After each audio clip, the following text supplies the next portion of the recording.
नमस्कार मेरे प्यारे शूरवीर योद्धाओं और मानसरोवर यूट्यूब चैनल के इस अत्यंत रोमांचक, बेहतरीन सिनेमैटिक और ऐतिहासिक सफ़र में आप सभी का दिल की गहराइयों से बहुत बहुत स्वागत है, जहां आज हम राजस्थान इतिहास का संपूर्ण कोर्स करवाने के अपने उस अटल और मजबूत वादे के तहत हमारा आज का नया अध्याय लेकर आए हैं। और आपको ये याद रखना है कि आज हमारा सेकंड चैप्टर है और इस चैप्टर का नाम राजस्थान के स्वतंत्रता सेनानी है, जिसे हम एक ऐसी अद्भुत शैली में कवर करेंगे कि ये क्लास आपकी रगों में, आपके खून की तरह आपकी नस नस में बहने लगेगी और आपको सच में ये महसूस होगा कि आप इस महान इतिहास को केवल किताबों से पढ़ नहीं रहे हैं, बल्कि उन शूरवीरों के साथ उस दौर को साक्षात जी रहे हैं और उनके बलिदानों को अपनी आत्मा में महसूस कर रहे हैं। कनिष्क और हमारे साथ इस डिजिटल माध्यम से जुड़े तमाम होनहार विद्यार्थियों, आपको ये जानकर बेहद खुशी होगी और आप शुरुआत में ही इस बात का पूर्ण विश्वास कर सकते हैं कि हम अपनी इस पूरी शैक्षणिक यात्रा में केवल ऑथेंटिक सोर्सेज की ही पढ़ाई कर रहे हैं, जिसका सीधा सा मतलब ये है कि हमने इस संपूर्ण क्लास के लिए मूल पुस्तकों का सहारा लिया है, प्रामाणिक पुस्तक RBSE की प्रामाणिक पुस्तक, क्योंकि आजकल परीक्षक इन्हीं किताबों में से प्रश्न पूछता है और इन्हीं प्रामाणिक किताबों के आधार पर भविष्य में आपकी सफलता और आपकी मेरिट तय होती है। इसलिए हम कोई भी साधारण या गैर प्रामाणिक तथ्य इसमें शामिल नहीं करेंगे। मैं आप सभी को ये पूर्ण विश्वास दिलाता हूं कि अगर कोई भी विद्यार्थी इस संपूर्ण क्लास को शुरुआत से लेकर अंत तक बिना स्किप किए कंप्लीट देखता है, तो भविष्य में आयोजित होने वाली किसी भी परीक्षा में कोई भी प्रश्न कभी गलत नहीं होगा। और साथ ही राजस्थान के इन महान क्रांतिकारियों का तो एक भी महत्वपूर्ण तथ्य आपकी पैनी नजरों से कभी नहीं बचेगा, क्योंकि ये विशेष और सिनेमैटिक क्लास विशेष रूप से कॉम्पिटिटिव एग्जाम्स की तैयारी करने वाले आप जैसे जुझारू विद्यार्थियों के लिए ही पूरी तरह से समर्पित रूप से तैयार की जा रही है। और ये राजस्थान एग्जाम्स के लिए एक अचूक और प्रभावशाली रामबाण साबित होने वाली है। प्रणाम मानसर, आपकी ये अद्भुत ऊर्जा और क्लास की ये शुरुआत ही इतनी जबरदस्त और प्रेरणादायक है कि मुझे अभी से ऐसा महसूस हो रहा है जैसे मैं किसी भव्य और विशाल ऐतिहासिक मूवी के एकदम जीवंत दृश्य में आ गई हूँ और इतिहास की ये पुरानी दुनिया मेरे सामने पूरी तरह से जीवित होकर खड़ी हो गई है। लेकिन सर, मेरी उम्र अभी 22 साल है और मैं प्रतियोगी परीक्षाओं की तैयारी में नई हूँ, इसलिए मुझे इस जटिल चैप्टर के बारे में सच में कुछ भी नहीं पता है और मुझे इन महान क्रांतिकारियों के इतने सारे नाम, उनके द्वारा किए गए महान कार्य और घटनाओं के सन बिल्कुल भी याद नहीं होते हैं, जिससे मुझे हमेशा घबराहट होती है।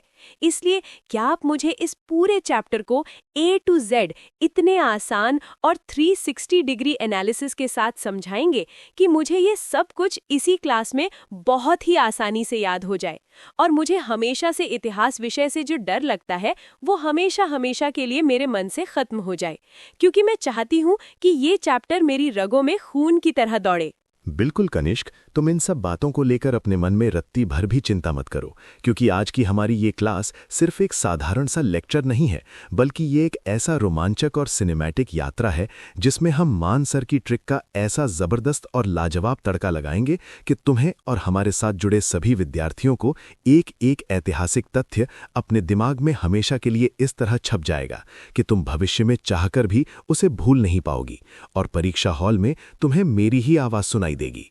कनिष्क, इतिहास के इस स्वर्णिम पन्ने को पलटते हुए तुम्हें ये जानकर अत्यंत गर्व की और साथ ही थोड़ी पीड़ा की अनुभूति होगी कि जब भारत में दिल्ली की बादशाहत का पूरी तरह से विघटन हुआ और उसके तुरंत बाद उन चालाक अंग्रेज़ों को हमारे देश में अपने नापाक पांव पसारने का एक बहुत ही सुनहरा अवसर मिला, तो उस समय हमारे राजस्थान में सामंतवाद का सबसे क्रूर, शोषक और घृणित रूप जनता के सामने आया, जो पूरी तरह से अंग्रेज़ों के उसी शासनकाल की ही देन था।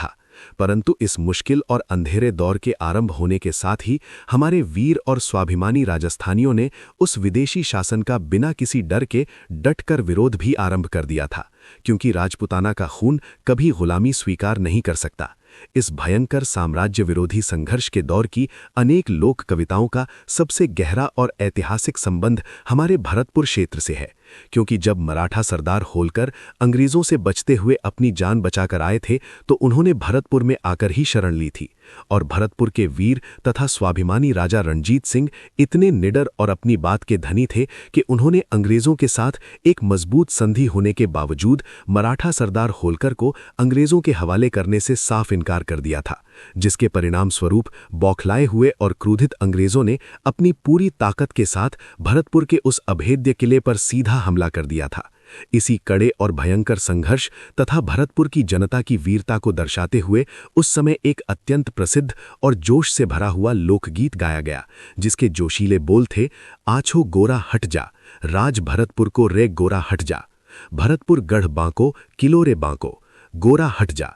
और इस एक गीत ने उस समय पूरे राजपुताना में अंग्रेजों के खिलाफ क्रांति की एक नई और प्रचंड लहर पैदा कर दी थी, जिससे हर राजस्थानी का खून खौलने लगा था। वाह मान सर, ये गोरा हट जा वाला जोशीला लोकगीत सुनकर तो सच में मेरे भी रोंगटे खड़े हो गए हैं और मेरा खून भी उन वीरों की तरह खौलने लगा है, क्योंकि ये उस समय के लोगों के जज्बे को दिखाता है। लेकिन सर, क्या इन चालाक अंग्रेजों के खिलाफ हमारी राजपुताना रियासतों के अन्य कवियों ने भी अपनी कलम से कोई ऐसी भयंकर वैचारिक क्रांति की थी जिसने उस समय की सोई हुई और डरी हुई भोली भाली जनता को जगाने का एक बहुत बड़ा काम किया हो? क्योंकि मुझे लगता है कि कलम की ताकत तलवार से भी बड़ी होती है। तुम इतिहास की इस गहराई को समझते हुए बहुत ही सटीक और शानदार सवाल पूछ रही हो कनिष्क, और तुम्हारी इस विशेष जिज्ञासा का सबसे बेहतरीन और प्रामाणिक उदाहरण है महान कविराजा बांकीदास, जो कि जोधपुर नरेश मानसिंह के राजकवि होने के साथ साथ उनके परम आदरणीय काव्यगुरु भी थे, जिनकी महान और विस्तृत ग्रंथावली नागरी प्रचारिणी सभा से पूरे 3 बड़े खंडों में प्रकाशित हो चुकी है और जिसे आज भी राजस्थान के इतिहास का एक अत्यंत प्रामाणिक स्रोत माना जाता है, जिस पर परीक्षक सबसे ज्यादा भरोसा करते हैं। कनिष्क, तुम्हें ये जानकर अत्यंत हैरानी होगी कि कविराजा बांकीदास को विभिन्न भाषाओं की गहरी जानकारी होने के साथ साथ इतिहास का भी बहुत ही अच्छा और सटीक ज्ञान था और इनकी लिखी तथा संकलित राजस्थानी भाषा में 2700 ऐतिहासिक बातें यानी कहानियां आज भी सुरक्षित मौजूद हैं, जो उस समय के राजस्थानी समाज का एक बिल्कुल साफ दर्पण है। सन 1833 ईस्वी में इन महान कवि का दुखद निधन हुआ था, लेकिन उससे पहले ही इन्होंने अपनी ओजस्वी और निर्भीक कविताओं से अंग्रेजी हुकूमत की नींव पूरी तरह से हिला दी थी। जैसे इनकी एक बहुत ही मशहूर कविता है, उतन विलायत किलकत्ता कानपुर आविया मम्मुई लंक मद्रास मेला, यलम धुर वहण अंग्रेज वाटन चला, भरतपुर ऊपरा हुआ मेला, जिसका सीधा सा अर्थ ये निकलता है कि विलायत से आकर अंग्रेज अपने इल्म यानी ज्ञान और चालाकी के बल पर कलकत्ता, कानपुर, बंबई और मद्रास तक अपना अधिकार करते चले गए और अंत में अपनी पूरी भारी फौज लेकर वो भरतपुर के किले पर भी चढ़ाए थे। सर, ये कविता तो बहुत ही गहरी और उस समय की सच्चाई को उजागर करने वाली है, लेकिन क्या कविराजा बांकीदास ने अपनी इन ऐतिहासिक और वैचारिक कविताओं में ये भी बताया है कि अंग्रेजों की उस विशाल और खतरनाक सेना में असल में कौन लोग थे और भरतपुर के उस ऐतिहासिक तथा भयंकर युद्ध का अंतिम परिणाम अंततः क्या हुआ था? बिल्कुल विस्तार से बताया है कनिष्क। कविराजा ने अत्यंत स्पष्ट और व्यंग्यात्मक शब्दों में लिखा है कि ये सब नगर जिस देश में है उसका प्राचीन नाम भरतखंड है और अंग्रेजों ने जो 14 सैन्य रेजिमेंट यानी 14 रेजिमेंट की जो असंख्य मलटना यानी फौज बटोरी है, वो असल में इसी देश के विभिन्न प्रदेशों के भोले भाले और सीधे लोगों से ही बनी है, जिन्हें अंग्रेजों ने अपनी चालाकी से अपने साथ मिला लिया है। लेकिन इस मार्मिक कविता में एक अद्भुत उल्लास और खुशी का स्वर इसलिए भी छिपा हुआ है क्योंकि भरतपुर के उस भयंकर युद्ध में अंग्रेज आक्रमणकारी अपनी पूरी ताकत लगाने के बावजूद विजयी नहीं हो सके थे। कविराजा बांकीदास ने अत्यंत मजेदार और कड़े व्यंग्यात्मक लहजे वाली पंक्तियों में लिखा है, थया वलहीण लश्कर फिरंगथान रा, चीन इनौन रा इलम चलिया, जिसका सीधा और साफ अर्थ ये है कि फिरंगिस्तान यानी अंग्रेजों का वो विशाल लश्कर उस भरतपुर के किले के सामने बलहीन हो गया और उन्होंने चीन तथा यूनान से जो भी इल्म या युद्ध कौशल सीखा था वो भरतपुर के अभेद्य और मजबूत किले के सामने पूरी तरह से व्यर्थ और बेकार हो गया। ये तो सच में लाजवाब और हर राजस्थानी का सीना चौड़ा कर देने वाली बात है सर। लेकिन मुझे ये सब सोचकर अंदर ही अंदर बहुत ज्यादा दुख भी होता है कि अगर भरतपुर के राजा इतने वीर और पराक्रमी थे कि उन्होंने अंग्रेजों को धूल चटा दी, तो राजस्थान की बाकी रियासतों के शक्तिशाली राजाओं ने उन अंग्रेजों का डटकर सामना क्यों नहीं किया और उन्होंने इतनी आसानी से बिना लड़े ही घुटने क्यों टेक दिए? क्या उन्हें अपनी मातृभूमि के लिए कोई प्रेम नहीं था? बिल्कुल वैसी ही पीड़ा और तुम्हारा ये उबलता हुआ क्रोध बिल्कुल वैसा ही है कनिष्क, जैसी भारी और असहनीय पीड़ा उस समय कविराजा बांकीदास के हृदय में लगातार उठ रही थी। क्योंकि भारत के जो स्वार्थी सामंत थे वे बिना कोई युद्ध लड़े ही अपनी पवित्र मातृभूमि को विदेशी शत्रु के गंदे हाथों में बड़ी आसानी से सौंपते जा रहे थे। और इन आत्मसमर्पण करने वाले कायर सामंतों की सूची में राजस्थान के सामंत दुर्भाग्य से सबसे आगे खड़े थे। इसी पीड़ा को व्यक्त करते हुए बांकीदास जी ने अत्यंत दुखी और व्यथित मन से लिखा, आयो इंग्रेज मुलुक रे ऊपर आहस लीधा खींची उरा, धनिया मरे न दीधी धरती, धनिया उभो गई धरा। जिसका स्पष्ट मतलब यह है कि अंग्रेज इस मुल्क पर पूरी ताकत से चढ़ाया है और उसने इस देश का सारा सत या प्राण खींच लिया है। और अब के कायर स्वामियों के प्राण उनके शरीर में रहते हुए भी ये पवित्र धरती उनके हाथ से हमेशा के लिए निकल गई है।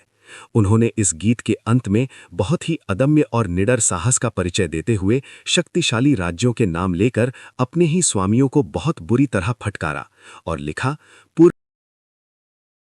पुर जोधाण, उदयपुर जयपुर, ये धारा खूटा परयाण। जिसका सीधा सा मतलब है कि जोधपुर, उदयपुर और जयपुर आदि बड़ी रियासतों ने अपने महान राजपूती गौरव का हमेशा हमेशा के लिए नाश कर दिया है और देश को बिना कोई लड़ाई लड़े ही अंग्रेजों का गुलाम होने दिया। बांकीदास जी का ये स्पष्ट और दूरदर्शी मानना था कि अंग्रेजों से डरकर घुटने टेककर संधि करके केवल अपनी गद्दी बचाए रखने वाले ये स्वार्थी सामंत वास्तव में स्वाधीन नहीं है और आगे भविष्य में स्थिति जरूर बदलेगी, ये आशा भी उन्हें अपने मन में पूरी तरह से थी। चलो कनिष्क, अब तक हमने जो भी गहराई से और 360 डिग्री एनालिसिस के साथ पढ़ा है उसे राजस्थान की प्रतियोगी परीक्षाओं के एक बहुत ही महत्वपूर्ण और बार बार पूछे जाने वाले प्रश्न के माध्यम से परखते हैं, जो कि हमारी इस क्लास की सबसे बड़ी विशेषता है। और मैं गारंटी देता हूं कि इससे तुम्हारा कॉन्फिडेंस एकदम 7वें आसमान पर पहुंच जाएगा। प्रश्न देखो, जोधपुर नरेश मान सिंह के राजकवि और काव्यगुरु कौन थे जिन्होंने आयो इंग्रेज मुलक रे ऊपर जैसी कविताओं के माध्यम से जोधपुर, उदयपुर और जयपुर के शासकों को अंग्रेजों की अधीनता स्वीकार करने पर फटकार लगाई थी? ए. सूर्यमल मिश्रण, बी. कविराजा बांकीदास, सी. गिरवरदान, डी. केसरी सिंह बारहट। सर, ये तो बहुत ही ज्यादा आसान है क्योंकि आपने अभी अभी इस पूरी ऐतिहासिक कहानी को इतनी बेहतरीन, रोचक और सिनेमैटिक तरह से समझाया है कि मेरे दिमाग में इस पूरी घटना की एक बिल्कुल साफ तस्वीर बन गई है। इसलिए मुझे अच्छी तरह याद है कि जोधपुर नरेश मानसिंह के राजकवि और काव्यगुरु कविराजा बांकीदास ही थे जिन्होंने आछो गोरा हटजा और आयो इंग्रेज मुलक रे ऊपर जैसी ओजस्वी कविताएं लिखी थी और राजाओं को फटकार लगाई थी। इसलिए मेरा उत्तर पूरे कॉन्फिडेंस के साथ बी, कविराजा बांकीदास है। एकदम परफेक्ट और लाजवाब जवाब कनिष्क। तुम्हारी ये बेहतरीन एकाग्रता वाकई काबिल तारीफ है और इसी तरह अगर तुम और हमारे सभी विद्यार्थी पूरी क्लास को ध्यान से सुनेंगे तो परीक्षा में आपका एक भी प्रश्न कभी गलत नहीं होगा। अब कनिष्क, हम अपनी सिनेमैटिक और रोमांचक कहानी को 1857 की महान क्रांति से थोड़ा सा पहले के दौर में लेकर चलते हैं, जहां ब्रिटिश फौज के कुछ देसी और स्वाभिमानी सैनिकों ने राजस्थान में भयंकर विद्रोह किया था।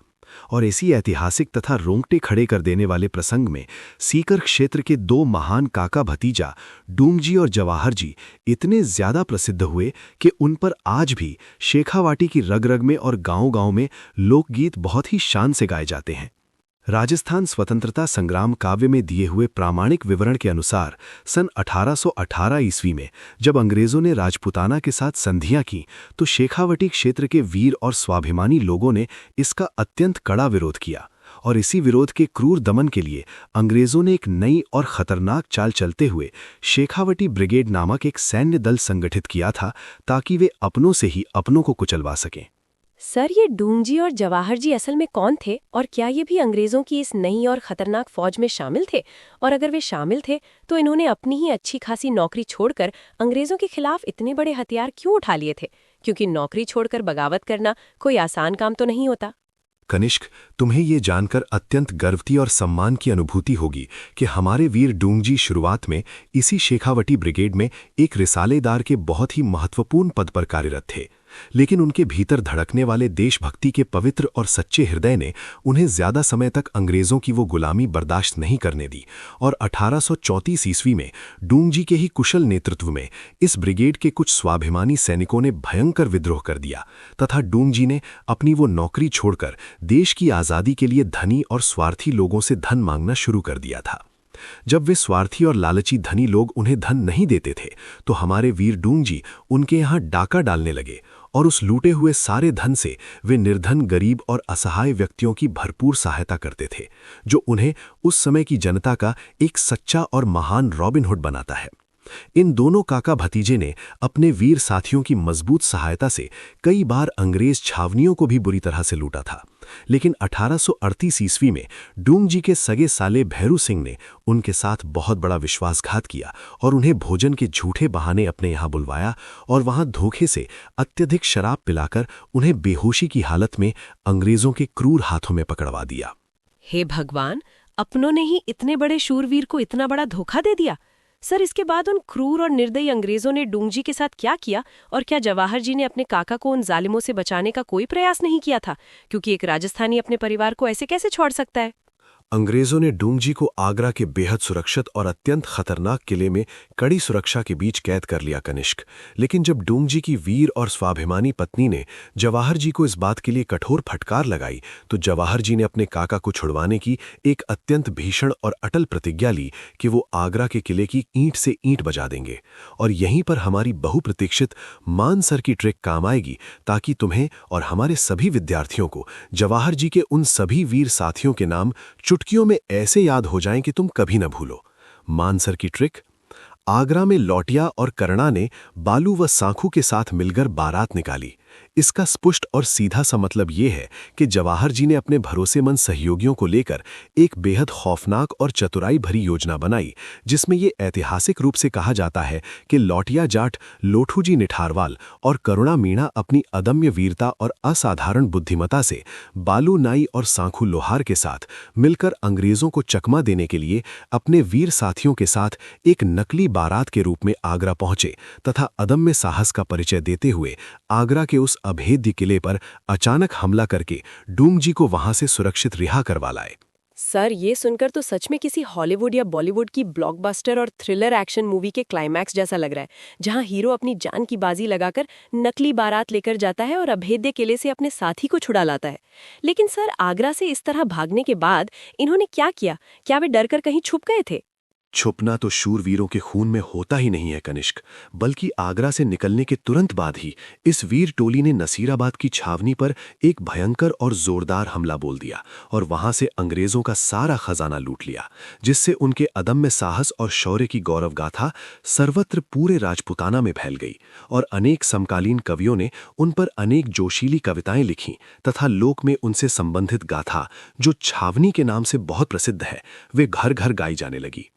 अंग्रेजों के विरुद्ध इन वीरतापूर्ण कार्यों से प्रेरित होकर जो भी लोक कविता रची गई, वे इस तरह राजस्थान की जनता के नवजागरण और राजनीतिक चेतना का एक बहुत बड़ा और प्रभावी माध्यम बनी। लेकिन इन घटनाओं से अंग्रेजों की छाती पर सांप लौट रहे थे और वे बदले की आग में जल रहे थे।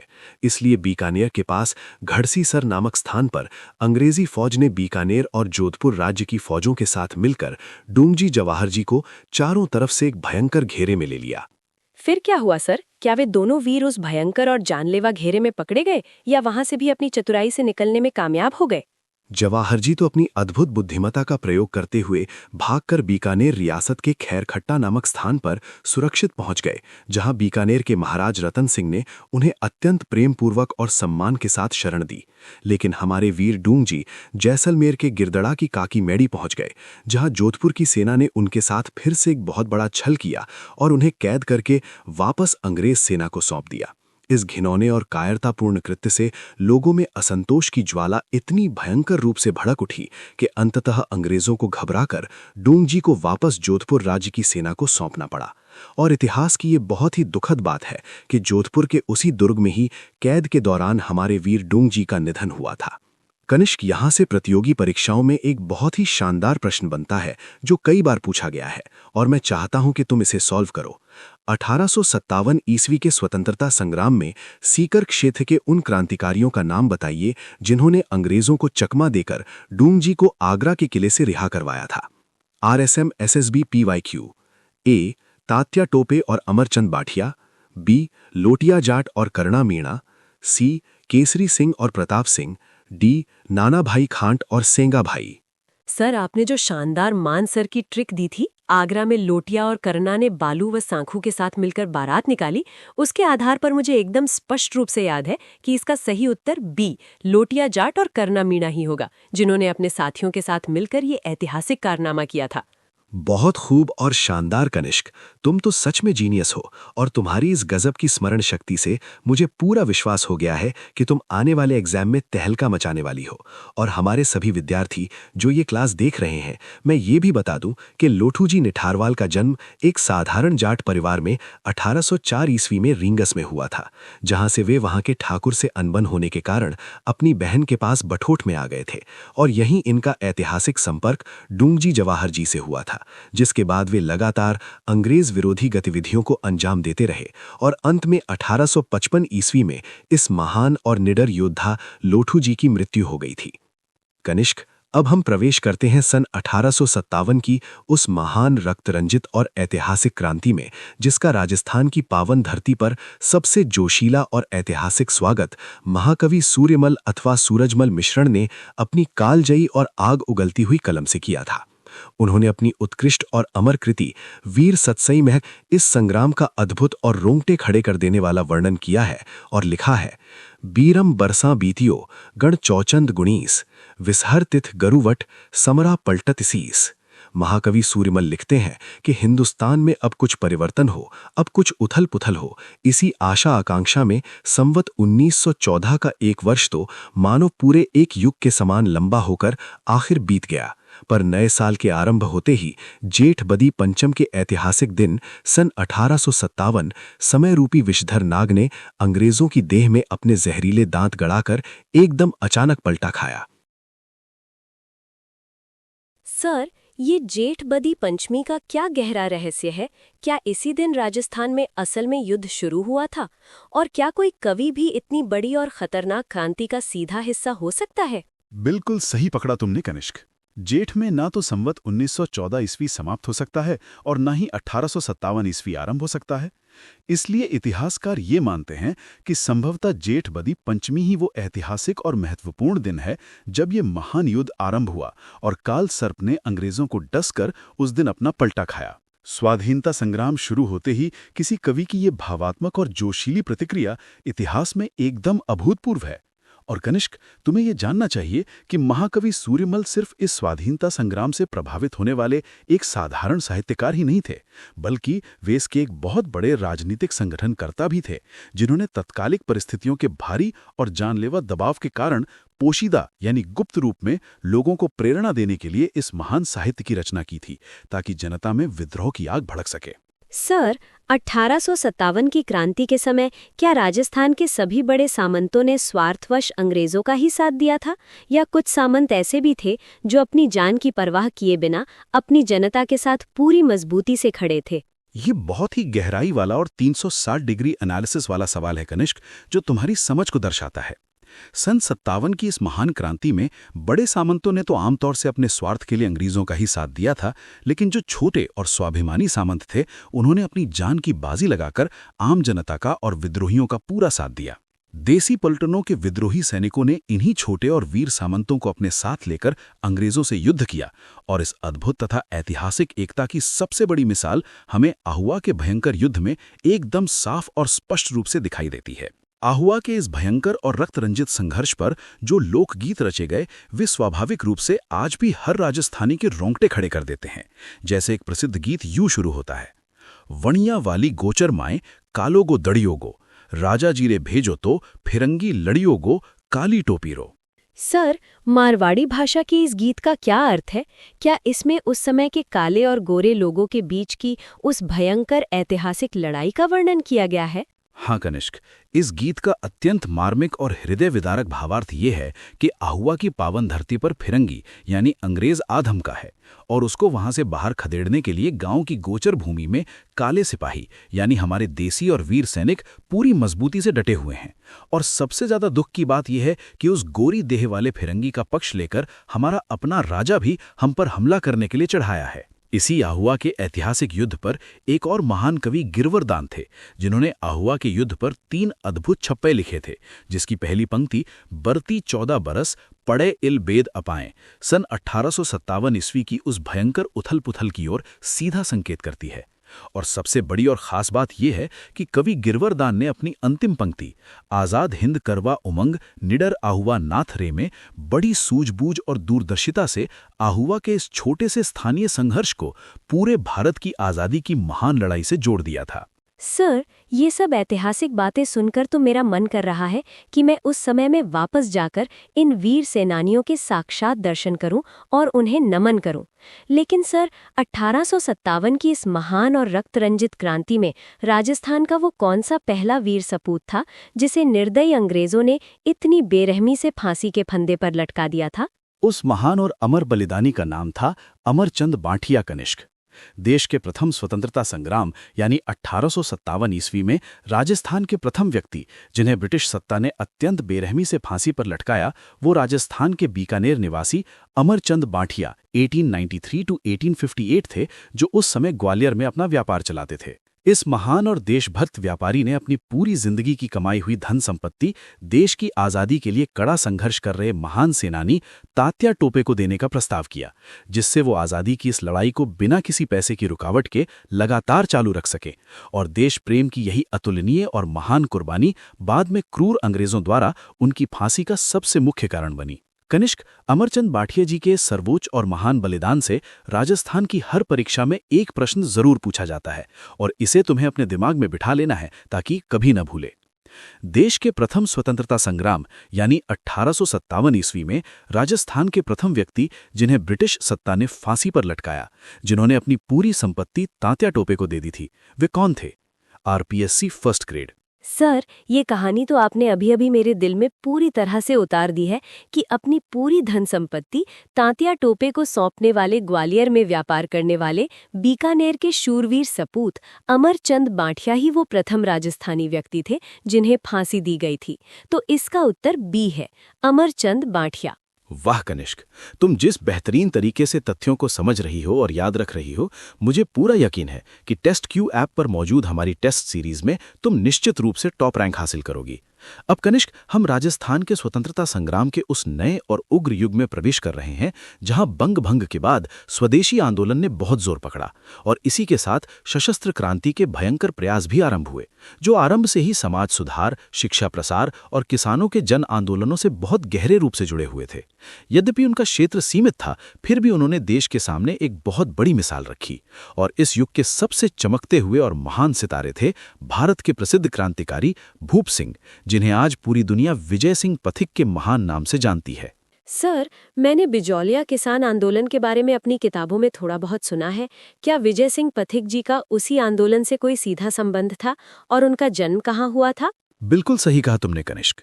विजय सिंह पथिक जी का जन्म 1882 ईस्वी में उत्तर प्रदेश के जिला बुलंदशहर के ग्राम गुठावली में हुआ था, लेकिन उनकी असली और सबसे बड़ी कर्मभूमि हमारा अपना राजस्थान ही थी।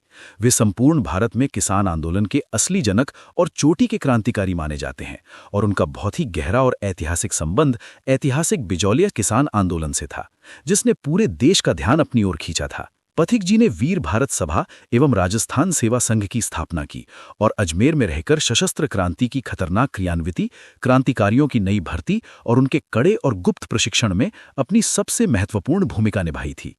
सिर्फ हथियार ही नहीं कनिष्क, उन्होंने राजस्थान केसरी, नवीन राजस्थान और तरुण राजस्थान जैसे अत्यंत प्रभावशाली समाचार पत्रों के माध्यम से राजस्थान की सोई हुई और डरी हुई जनता में जन जागृति फैलाने में भी एक अग्रणी और महान भूमिका निभाई थी। अब इस टेबल को समझो।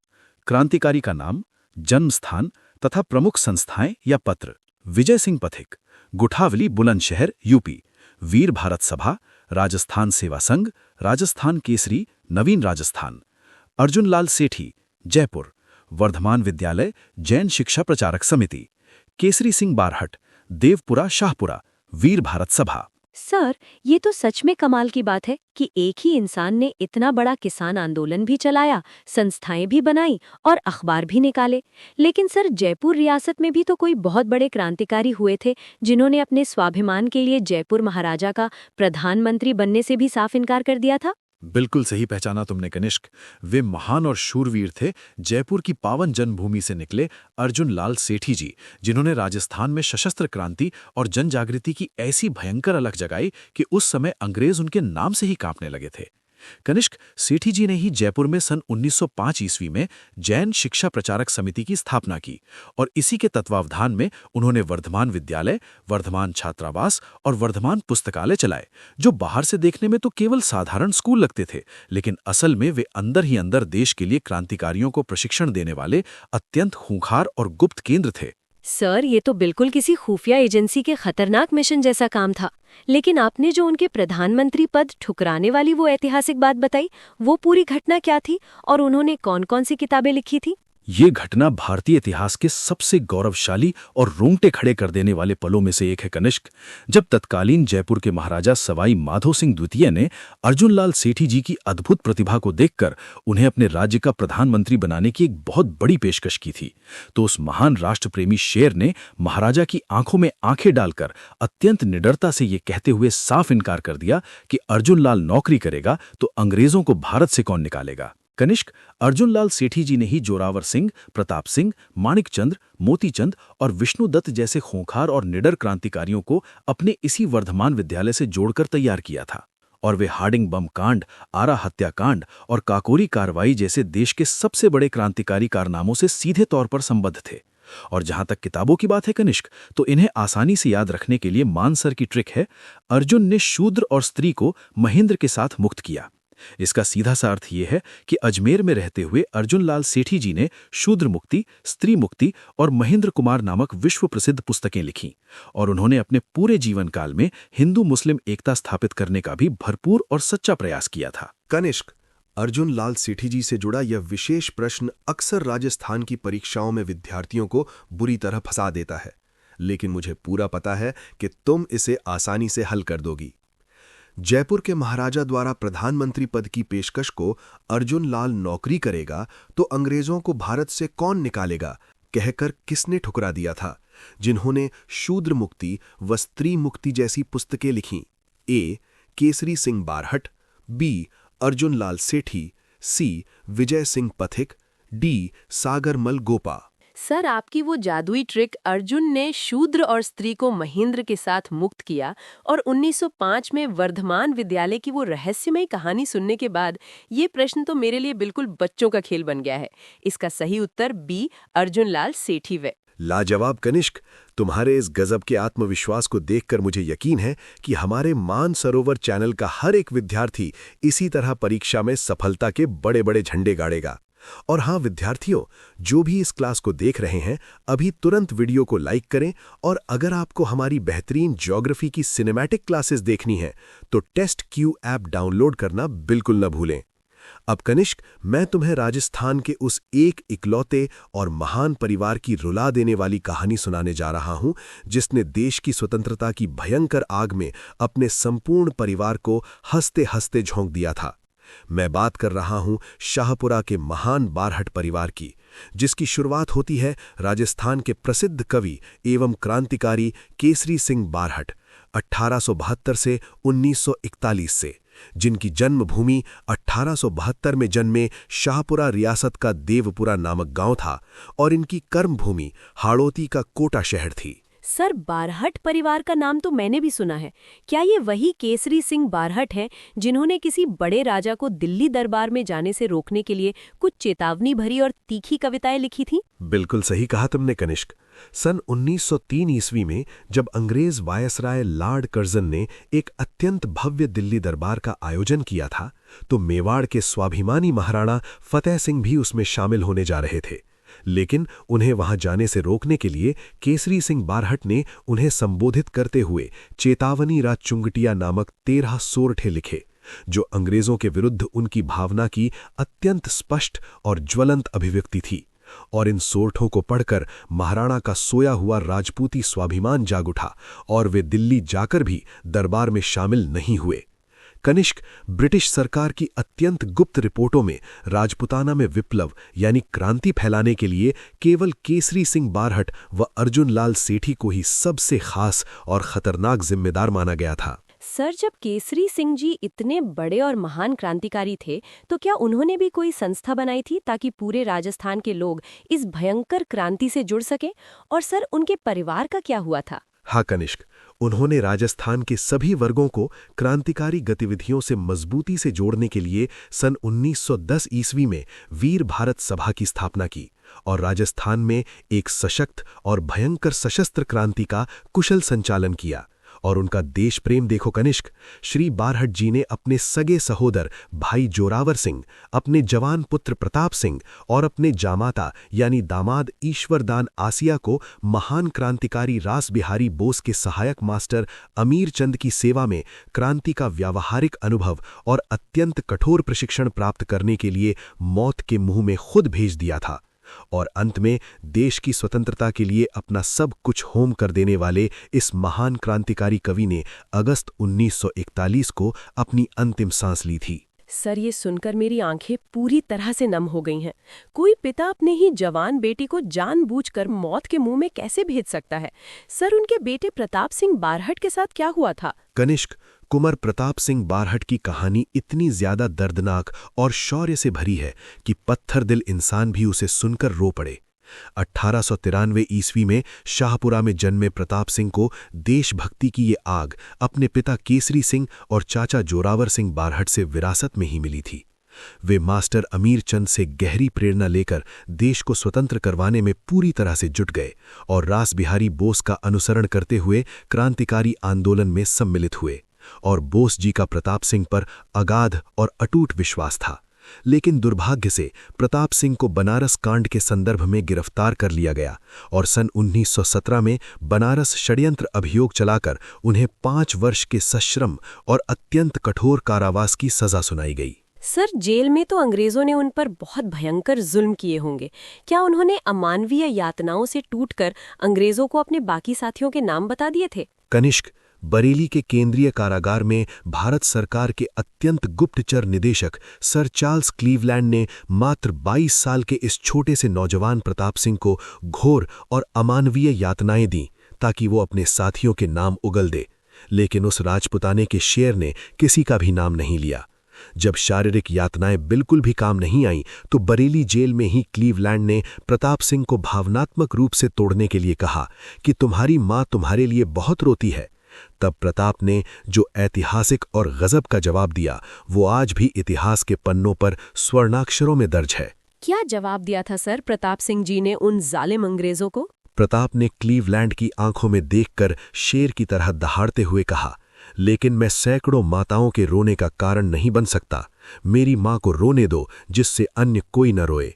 कनिष्क, अंग्रेजों की लगातार अमानुषिक यातनाओं के कारण सन 1918 ईस्वी में मात्र 22 वर्ष की अत्यंत छोटी सी आयु में कुंवर प्रताप सिंह बरेली जेल में ही शहीद हो गए और अंत में हारकर उस क्रूर अंग्रेज अधिकारी क्लीवलैंड को भी ये स्वीकार करना पड़ा कि मैंने आज तक प्रताप सिंह जैसा वीर और दृढ़ निश्चय वाला युवक नहीं देखा। कनिष्क, बारहट परिवार का ये सर्वोच्च और रुला देने वाला बलिदान व्यर्थ नहीं जाएगा अगर तुम और हमारे विद्यार्थी इस बलिदान से जुड़े महत्वपूर्ण प्रश्नों को परीक्षा में सही करके आएंगे। प्रश्न: मेरी मां को रोने दो जिससे अन्य कोई न रोए। यह ऐतिहासिक कथन किस महान राजस्थानी क्रांतिकारी का है जिसे बरेली जेल में क्लीवलैंड द्वारा अमानवीय यातनाएं देकर शहीद कर दिया गया था? ए. जोरावर सिंह बारहट, बी. केसरी सिंह बारहट, सी. प्रताप सिंह बारहट, डी. सागरमल गोपा। सर, ये रोंगटे खड़े कर देने वाली कहानी सुनने के बाद तो ये कथन जीवन भर मेरे कानों में गूंजता रहेगा। ये कथन कुंवर प्रताप सिंह बारहट का था जिन्होंने क्लीवलैंड को ये करारा जवाब दिया था। मेरा उत्तर एकदम निश्चित रूप से सी. प्रताप सिंह बारहट है। बिल्कुल सही कनिष्क, और मैं अपने सभी विद्यार्थियों से कहना चाहूंगा कि यही वो जज्बा है जो हमें अपनी प्रतियोगी परीक्षाओं की तैयारी में भी चाहिए और इसके लिए आपको हमारे मान एजुकेशन टेलीग्राम चैनल से जरूर जुड़ना चाहिए।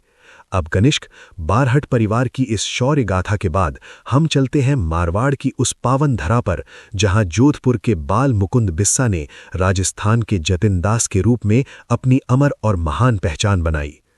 बिस्सा जी का जन्म 1908 ईस्वी में डीडवाना तहसील के पीलवा गांव में एक बेहद ही साधारण परिवार में हुआ था। इन्होंने नागौर में स्वदेशी आंदोलन को मजबूत करने के लिए चरखा संघ एवं खद्दर भंडार की स्थापना कर इनका पूरे मारवाड़ में जोरदार और व्यापक प्रचार प्रसार किया। सर, जतिन दास जी तो भारत के महान क्रांतिकारी थे जो जेल में भूख हड़ताल करते हुए शहीद हुए थे। क्या बाल मुकुंद बिस्सा जी को राजस्थान का जतिन दास इसलिए कहा जाता है क्योंकि उन्होंने भी जेल में राजनैतिक बंदियों के लिए कोई बहुत लंबी भूख हड़ताल की थी? तुम्हारा लॉजिक बिल्कुल 100% सही है कनिष्क। 1942 ईस्वी में जब जयनारायण व्यास के नेतृत्व में जोधपुर में जन आंदोलन शुरू हुआ तो बाल मुकुंद बिस्सा को 9 जून 1942 को भारत रक्षा कानून के अत्यंत कठोर प्रावधानों के अंतर्गत बंदी बनाकर जेल में डाल दिया गया। जेल में राजनैतिक बंदियों के साथ होने वाले क्रूर और अमानवीय दुर्व्यवहार के विरुद्ध बिस्सा जी ने एक बहुत लंबी और भीषण भूख हड़ताल कर दी। जेल प्रशासन के क्रूर दमन और लगातार हड़ताल के कारण बिस्सा जी का शरीर बहुत कमजोर हो गया और दुर्भाग्य से उन पर भयंकर लू का भी प्रकोप हो गया। 19 जून को जब उनकी हालत बेहद गंभीर हो गई तो उन्हें वार्ड से जेल अस्पताल भिजवाया गया, जहां क्रूर अधिकारियों की घोर लापरवाही के कारण उसी दिन इस महान सपूत का दुखद निधन हो गया। सर, ये तो सरासर अन्याय और एक सोची समझी हत्या थी। क्या वहां की जनता ने इस अन्याय के खिलाफ कोई भयंकर विरोध नहीं किया? जनता का आक्रोश उस दिन किसी ज्वालामुखी की तरह भट पड़ा था कनिष्क। बिस्सा जी के निधन का दुखद समाचार समूचे जोधपुर नगर में बिजली की तरह फैल गया और देखते ही देखते अस्पताल और उसके सामने आम लोगों की भारी और अनियंत्रित भीड़ इकट्ठी हो गई। तुम्हें जानकर हैरानी होगी कनिष्क कि उस पुराने जमाने में भी लगभग 1 लाख लोगों ने मीलों पैदल चलकर नम आंखों से उनकी अंत्येष्टि यानी अंतिम संस्कार में भाग लिया था, जो रियासती शासन के खिलाफ एक बहुत बड़ा जनसैलाब था। और कनिष्क, जब हम रियासती अत्याचारों की बात करते हैं तो जैसलमेर के महान और निडर सपूत सागरमल गोपा का नाम कैसे भूल सकते हैं, जिन्होंने जीवन पर्यंत अपनी जन्मभूमि जैसलमेर के दुखों को दूर करने के लिए अत्याचारी और निरंकुश राजशाही का सबसे कड़ा और निडर विरोध किया। उन्होंने जैसलमेर राज्य में राजनैतिक चेतना उत्पन्न करने के साथ साथ शिक्षा प्रसार पर भी विशेष जोर दिया था। सर, मैंने सुना है कि जैसलमेर के राजाओं ने सागरमल गोपा जी के साथ बहुत बुरा सलूक किया था। क्या उन्होंने भी कोई ऐसी खतरनाक किताबें लिखी थीं जिनसे राजा इतना ज्यादा नाराज हो गए थे? हाँ कनिष्क, और उन किताबों के नाम याद रखने के लिए फिर से मानसर की ट्रिक हाजिर है। जैसलमेर के गुंडाराज में रघुनाथ के मुकदमे से आज़ादी के दीवाने पैदा हुए। इसका सीधा मतलब है कि सागरमल गोपा जी ने आज़ादी के दीवाने, रघुनाथ का मुकदमा और जैसलमेर का गुंडाराज जैसी अत्यंत तीखी और क्रांतिकारी पुस्तकें छपवाकर जनता में वितरित की, जिनमें जैसलमेर राजशाही के काले कारनामों की लंबी सूची थी और उनकी कठोर आलोचना की गई थी। इस कड़वे सत्य को उजागर करने के लिए इनको राज के भारी कोप का भाजन बनना पड़ा और इन्हें राजद्रोह के झूठे आरोप में 24 मई 1941 ईस्वी को जेल में डालकर इन पर अमानवीय और रोंगटे खड़े कर देने वाले अत्याचार किए गए। सर, क्या उन अत्याचारियों ने सागरमल गोपा जी को भी जेल में फांसी दे दी थी? फांसी से भी कहीं ज्यादा खौफनाक और दर्दनाक मौत दी गई थी उन्हें कनिष्क। जेल के भीतर अप्रैल 1946 में उन पर मिट्टी का तेल छिड़ककर आग लगा दी गई और उस अत्याचारी रियासती सत्ता ने हमारे इस महान क्रांतिकारी को जीवित ही जला दिया। ये राजस्थान के इतिहास का सबसे काला दिन था, लेकिन सागरमल गोपा की वो चीखें आज भी जैसलमेर के कण कण में गूंजती हैं और हमें हमारी आज़ादी की असली कीमत का एहसास कराती हैं। कनिष्क, सागरमल गोपा जी के इस महान बलिदान से जुड़े प्रश्न हर बार एग्जाम में पूछे जाते हैं और इन्हें तुम्हें अपनी आत्मा में उतार लेना है। क्वेश्चन देखो अब, जैसलमेर का गुंडाराज और आज़ादी के दीवाने नामक पुस्तकें किस महान क्रांतिकारी द्वारा लिखी गई थीं जिन्हें राजद्रोह के आरोप में जेल में डालकर जीवित जला दिया गया था? ए. बाल मुकुंद बिस्सा, बी. सागरमल गोपा, सी. अर्जुन लाल सेठी, डी. विजय सिंह पथिक। सर, आपकी उस शानदार ट्रिक जैसलमेर के गुंडाराज में रघुनाथ के मुकदमे से ने मेरे दिमाग में ये बात पूरी तरह से फिक्स कर दी है। इसका सही जवाब बी. सागरमल गोपा है, जिन्हें अप्रैल 1946 में जेल में जीवित जला दिया गया था। बिल्कुल सही जवाब कनिष्क। तुम्हारी ये लगन देखकर मुझे बेहद गर्व महसूस हो रहा है। अब कनिष्क, हमारी ये कहानी राजपुताना के रेतीले धौरों से निकलकर दक्षिण राजस्थान के वागड़ क्षेत्र यानी डूंगरपुर की ओर मुड़ती है, जहां शिक्षा की अलख जगाने के लिए एक 13 साल की मासूम भील बालिका ने अपने प्राणों की आहुति दे दी थी। मैं बात कर रहा हूं जून 1947 के उस ऐतिहासिक और रुला देने वाले रास्तापाल कांड की। डूंगरपुर प्रजामंडल ने उत्तरदायी शासन की स्थापना और रियासती अत्याचारों के विरुद्ध 1947 ईस्वी में एक विशाल आंदोलन चलाया था, जिसे मेवाड़ के महान नेता माणिक्यलाल वर्मा का सीधा निर्देशन प्राप्त था। सर, रास्तापाल में ऐसा क्या हुआ था जो ये कांड पूरे राजस्थान में इतना प्रसिद्ध हो गया? क्या वहां भी अंग्रेजों की कोई हथियारबंद फौज आ गई थी? नहीं कनिष्क, वहां अंग्रेजों की फौज नहीं, बल्कि डूंगरपुर के महारावल की अपनी जालिम पुलिस थी। रास्तापाल गांव में प्रजामंडल के समर्पित कार्यकर्ता नानाभाई खांट ने एक कठोर प्रतिज्ञा की थी कि जब तक मेरी जान रहेगी तब तक मैं अपने गांव रास्तापाल की पाठशाला बंद नहीं होने दूंगा। इस साहसिक निर्णय की जानकारी जब वहां के स्थानीय जागीरदार ने रियासत को दी, तो पुलिस सुपरिटेंडेंट और जिला मजिस्ट्रेट पाठशाला को जबरन बंद कराने के लिए 18 जून 1947 को दल बल सहित ग्राम रास्तापाल पहुंच गए। सर, क्या नानाभाई खांट उन पुलिस वालों से डर गए और उन्होंने डरकर अपनी पाठशाला बंद कर दी? नानाभाई एक सच्चे शेर थे कनिष्क। उन्होंने मजिस्ट्रेट की आंखों में आंखें डालकर निडरता से उत्तर दिया कि प्रजामंडल के आदेश से ही पाठशाला बंद की जा सकती है। जब मजिस्ट्रेट ने घमंड से कहा कि मैं महारावल का आदेश लेकर आया हूं, तो नानाभाई ने महारावल का आदेश मानने से भी साफ इनकार कर दिया और पुलिस को पाठशाला की चाबी देने से मना कर दिया। तब उन दरिंदों ने डंडों और बंदूकों के कुंदों से पाठशाला के आंगन में ही नानाभाई खांट की इतनी निर्मम और बेतहाशा पिटाई की और बंदूकों के प्रहारों और आघातों से वो इतने गंभीर रूप से घायल हो गए कि वहीं चिरनिद्रा में सो गए और हमेशा के लिए शहीद हो गए। हे भगवान, ये कितना क्रूर था। लेकिन सर, मैंने सुना है कि इसी घटना में कालीबाई का नाम भी आता है। वो वीर बालिका कौन थी और उसका इस घटना से क्या संबंध था?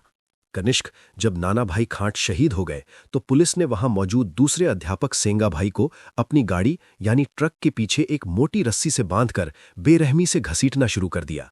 तभी डूंगरपुर जिले के उसी गांव रास्तापाल की निवासी एक 13 वर्षीय भील कन्या, जिसका नाम कालीबाई था और जो उसी रास्तापाल की पाठशाला में पढ़ती थी, अपने खेत में घास काटकर लौट रही थी। जब उस मासूम बालिका ने अपने गुरु सेंगाभाई को ट्रक के पीछे बुरी तरह घिसटते हुए देखा, तो उसका खून खौल उठा और वो उस हिंसक भीड़ को चीरती हुई ट्रक के पीछे दौड़ पड़ी और जोर जोर से चिल्लाने लगी, मेरे गुरुजी को कहाँ ले जा रहे हो? सर, क्या उस 13 साल की छोटी सी बच्ची को उन हथियारबंद पुलिस वालों की बंदूकों से बिल्कुल भी डर नहीं लगा? यही तो राजस्थान की वीर मिट्टी की तासीर है कनिष्क। ट्रक को रुकते देखकर उस वीर बालिका ने सिपाहियों की बंदूकों और उनकी दी गई चेतावनी की रत्ती भर भी परवाह किए बिना अपने हाथ में पकड़ी हुई दरांती से एक ही झटके में सेंगाभाई के कमर से बंधी वो मोटी रस्सी काट दी। मगर तभी उन कायर और निर्दयी सिपाहियों की पुलिस ने उस मासूम कालीबाई पर अंधाधुंध गोलियां चला दीं और उसका छोटा सा शरीर छलनी कर दिया। ये रोंगटे खड़े कर देने वाली घटना 18 जून 1947 की है और अंत में अपने गुरु को बचाने के इस महान प्रयास में हमारी वीर कालीबाई ने 2 दिन बाद 20 जून 1947 ईस्वी को हमेशा के लिए दम तोड़ दिया। कनिष्क, आज भी रास्तापाल में इस महान गुरु शिष्य परंपरा और बलिदान की स्मृति में एक भव्य स्मारक बना हुआ है जो हमें हमेशा प्रेरणा देता रहेगा। कनिष्क, मेरी आंखें भी इस घटना का वर्णन करते हुए नम हो गई हैं, लेकिन एक योद्धा के रूप में हमें अपनी भावनाओं को अपनी ताकत बनाना है। और ये प्रश्न एग्जाम्स का फेवरेट है। क्वेश्चन देखो अब। 13 वर्षीय भील बालिका कालीबाई, जिसने अपने गुरु सेंगाभाई को बचाने के लिए दरांती से रस्सी काट दी और अपने प्राणों की आहुति दे दी, उनका संबंध राजस्थान के किस जिले और किस ऐतिहासिक घटना से है? ये राजस्थान पुलिस कांस्टेबल का PYQ है। ए, उदयपुर बिजौलिया किसान आंदोलन। बी, बांसवाड़ा मानगढ़ धाम हत्याकांड। सी, डूंगरपुर रास्तापाल कांड। डी, प्रतापगढ़ बेगू किसान आंदोलन। सर, ये घटना मेरे दिल और आत्मा में उतर चुकी है। कालीबाई डूंगरपुर जिले के रास्तापाल गांव की थी और ये घटना जून 1947 के रास्तापाल कांड की है, जहां नानाभाई खांट भी शहीद हुए थे। इसलिए इसका उत्तर पूरे विश्वास के साथ सी, डूंगरपुर रास्तापाल कांड है। बिल्कुल सही जवाब कनिष्क।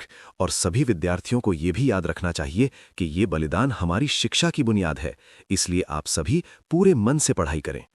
अब कनिष्क, हम ये कहानी शेखावटी की तरफ वापस चलते हैं, जहां सरदार हरलाल सिंह और कप्तान दुर्गा प्रसाद जैसे वीरों ने अंग्रेजी हुकूमत और जागीरदारी जुल्मों की नाक में दम कर रखा था।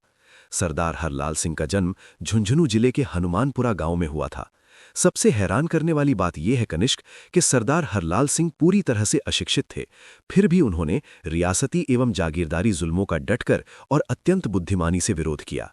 उन्होंने किसान एवं प्रजामंडल आंदोलन में बेहद सक्रिय भूमिका निभाई और विद्यार्थी भवन झुंझुनू की स्थापना करके उसे राजनैतिक एवं सामाजिक गतिविधियों का एक विशाल केंद्र बना दिया। सर, जब वो अशिक्षित थे तो उन्होंने इतना बड़ा किसान आंदोलन कैसे चलाया और उन्हें ये सरदार की इतनी बड़ी उपाधि किसने दी थी? कनिष्क, नेतृत्व क्षमता किसी किताबी ज्ञान की मोहताज नहीं होती। इसी विद्यार्थी भवन केंद्र से उन्होंने पूरे किसान आंदोलन को इतने सुव्यवस्थित ढंग से संचालित किया कि उनके इस कुशल नेतृत्व से प्रभावित होकर उनके सहयोगियों ने ही उन्हें सरदार की महान उपाधि से सम्मानित किया था। और इसी शेखावटी क्षेत्र में एक और महान व्यक्तित्व हुए कप्तान दुर्गा प्रसाद चौधरी, जिनका जन्म 1905 ईस्वी में नीम का थाना में हुआ था। इनकी प्रारंभिक शिक्षा उसी महान अर्जुन लाल सेठी की वर्धमान पाठशाला में हुई थी, जहां क्रांतिकारियों को तैयार किया जाता था, और उसके उपरांत वे सांभर तथा कानपुर में भी पढ़े। दुर्गा प्रसाद चौधरी जी ने राजस्थान सेवा संघ के अंतर्गत बिजौलिया में सक्रिय कार्य किया और 1930 ईस्वी में स्वाधीनता आंदोलन में पूरी तरह से शामिल हो गए और 1930 ईस्वी से 1947 ईस्वी तक राष्ट्रीय आंदोलन में लगातार भाग लेने के कारण वे अनेक बार जेल भी गए। सर, क्या दुर्गा प्रसाद जी का पत्रकारिता से भी कोई गहरा संबंध था? क्योंकि उस समय तो अखबारों के जरिए ही लोगों तक क्रांतिकारियों की बातें पहुंचती थीं। तुम बहुत अच्छी तरह से इतिहास के डॉट्स को कनेक्ट कर रही हो कनिष्क। बिल्कुल, कप्तान दुर्गा प्रसाद चौधरी ने एक निडर पत्रकार के रूप में अपनी बहुत बड़ी पहचान बनाई थी और इन्होंने अजमेर और जयपुर से प्रकाशित होने वाले प्रसिद्ध समाचार पत्र दैनिक नवज्योति का एक लंबे समय तक बहुत ही सफलतापूर्वक संपादन किया था, जिसने अंग्रेजों और सामंतों की रातों की नींद हराम कर दी थी। और कनिष्क, जब हम राजस्थान के स्वतंत्रता संग्राम की बात कर रहे हों और उन महान महिलाओं का जिक्र ना करें जिन्होंने पर्दा प्रथा की बेड़ियों को तोड़कर अंग्रेजों की तोपों का सामना किया, तो हमारा ये चैप्टर हमेशा अधूरा ही रहेगा। इसलिए अब हम बात करेंगे राजस्थान की उन वीर नारियों की, जिनमें सबसे पहला नाम आता है जानकी देवी बजाज का। इनका जन्म लक्ष्मणगढ़ के सेठ गिरधारी लाल जाजोदिया के यहाँ 1893 ईस्वी में मध्य प्रदेश के जावरा कस्बे में हुआ था। सर, बजाज जी का नाम तो मैंने सुना है। क्या इनका विवाह प्रसिद्ध सेठ जमनालाल बजाज जी से हुआ था, जो गांधी जी के बहुत करीब थे? बिल्कुल कनिष्क, 1902 में जमनालाल बजाज के साथ जानकी देवी का विवाह हुआ और इन्हें अपनी ससुराल वर्धा में रहना पड़ा। लेकिन सर्वप्रथम जानकी देवी ने समाज की जड़ परंपराओं और पर्दा प्रथा को हमेशा के लिए तिलांजलि दी, तभी वे खुलकर राष्ट्रीय सत्याग्रह में भाग ले सकीं। बजाज जी के दुखद देहांत के बाद इनको गौ सेवा संघ का अध्यक्ष बनाया गया और इनकी लोकप्रियता और नेतृत्व क्षमता इतनी अधिक थी कि ये जयपुर प्रजामंडल के 1944 ई के अधिवेशन की अध्यक्ष चुनी गई थीं। दूसरी महान महिला है अंजना देवी चौधरी। इनका जन्म 1897 ईस्वी में सीकर जिले के श्री माधोपुर में एक मध्यम वर्गीय अग्रवाल परिवार में हुआ था और इनका विवाह 1911 ईस्वी में महान नेता राम नारायण चौधरी से हुआ था।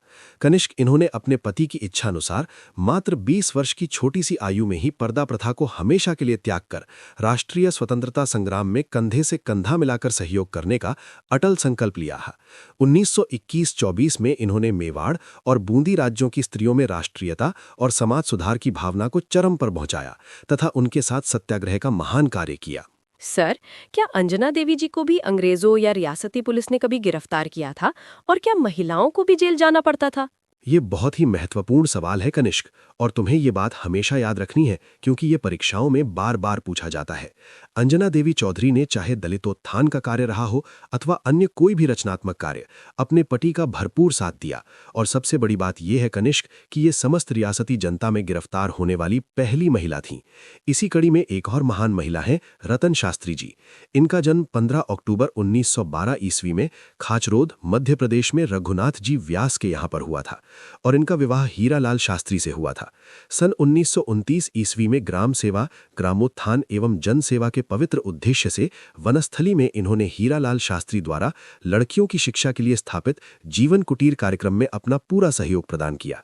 इसके अलावा रतन शास्त्री जी ने सन 1939 ईस्वी में जयपुर राज्य प्रजामंडल के सत्याग्रह आंदोलन में अत्यंत सक्रिय रूप से भाग लिया और सन 1942 ईस्वी के भारत छोड़ो आंदोलन में जो भूमिगत कार्यकर्ता थे उनके और उनके परिवारों की दिन रात निस्वार्थ सेवा की।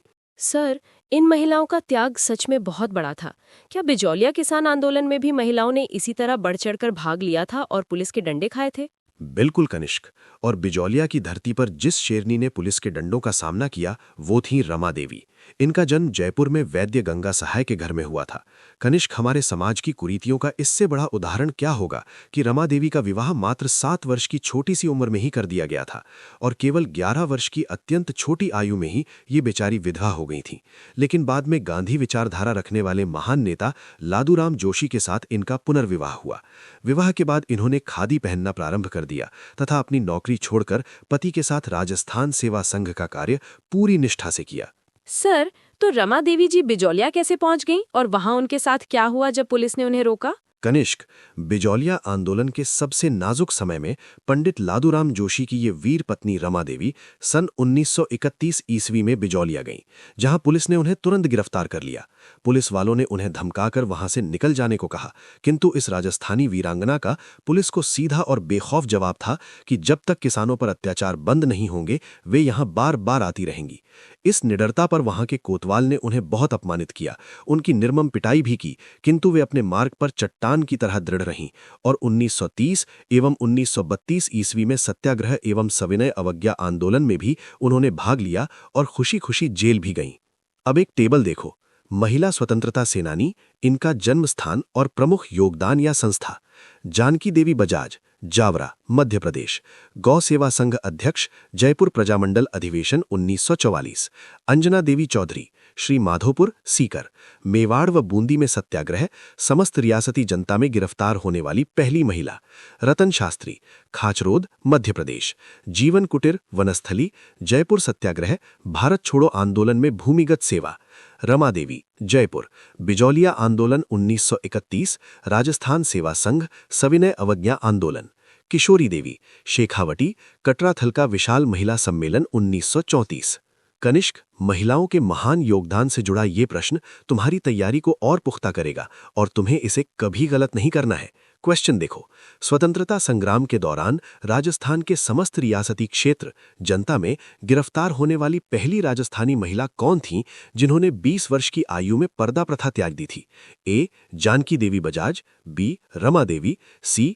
अंजना देवी चौधरी, डी. रतन शास्त्री।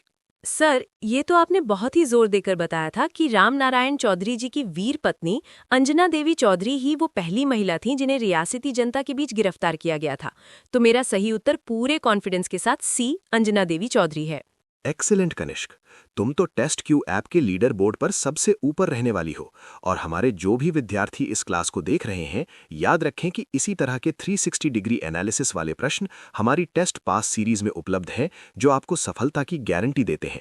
और कनिष्क, आज के इस ऐतिहासिक और भावुक सफर के अंतिम पड़ाव पर हम बात करेंगे शेखावटी की उस सबसे विशाल महिला हुंकार की जिसने सामंती व्यवस्था की जड़ें पूरी तरह से हिला दी थीं। और मैं बात कर रहा हूं महान किशोरी देवी की। किशोरी देवी कोई और नहीं बल्कि उन्हीं सरदार हरलाल सिंह जी की वीर पत्नी थीं जिन्होंने अपने पति के साथ मिलकर शेखावटी क्षेत्र में जागीर प्रथा के विरोध में चल रहे राष्ट्रीय आंदोलन में बढ़ चढ़कर भाग लिया था। सर, शेखावटी में तो मैंने सुना है कि महिलाओं का एक बहुत ही बड़ा और ऐतिहासिक सम्मेलन हुआ था। क्या किशोरी देवी जी का संबंध उसी सम्मेलन से था और वो क्यों बुलाया गया था? तुम बिल्कुल सही दिशा में जा रही हो कनिष्क। ये ऐतिहासिक घटना सन 1934 ईस्वी की है जब सीहोट के क्रूर ठाकुर मान सिंह द्वारा सोतिया का बास नामक गांव में गरीब किसान महिलाओं के साथ बहुत ही घिनौना और शर्मनाक दुर्व्यवहार किया गया था। इस अमानवीय कृत्य के कड़े और प्रचंड विरोध में सीकर जिले के कटराथल नामक स्थान पर इसी महान वीरांगना किशोरी देवी की अध्यक्षता में एक अत्यंत विशाल महिला सम्मेलन 1934 ईस्वी में आयोजित किया गया था। कनिष्क, तुम कल्पना भी नहीं कर सकती उस रूढ़िवादी जमाने में जब महिलाओं का घर से निकलना भी मुश्किल था, तब इस कटराथल सम्मेलन में उस क्षेत्र की लगभग 10,000 महिलाओं ने एक साथ भाग लेकर जागीरदारी प्रथा के खिलाफ ऐसी प्रचंड हुंकार भरी थी जिसकी गूंज आज तक शेखावटी के कण कण में सुनी जा सकती है। सर, 10,000 महिलाएं, वो भी 1934 में?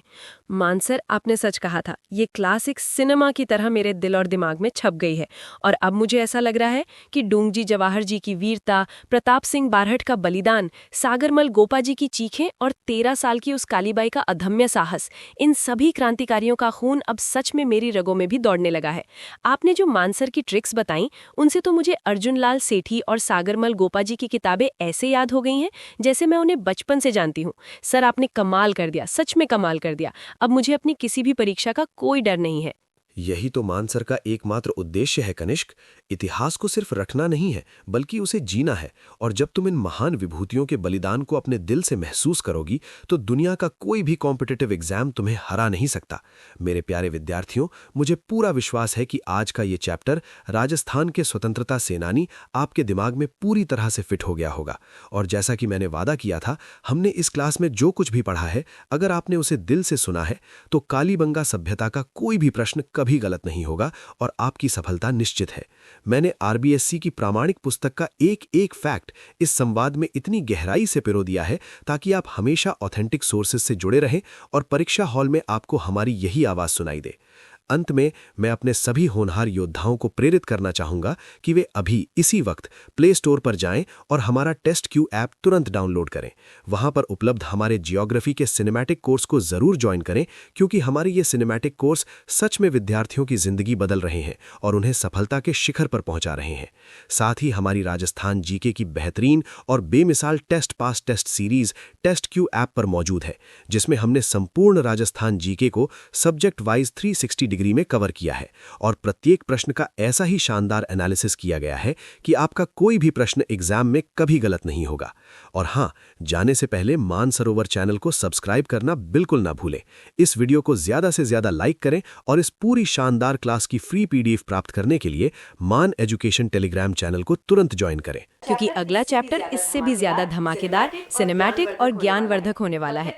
तब तक के लिए हमारे साथ जुड़े रहिए, पढ़ते रहिए, बढ़ते रहिए और अपने माता पिता का नाम रोशन करते रहिए। जय हिंद, जय भारत, जय राजपूताना।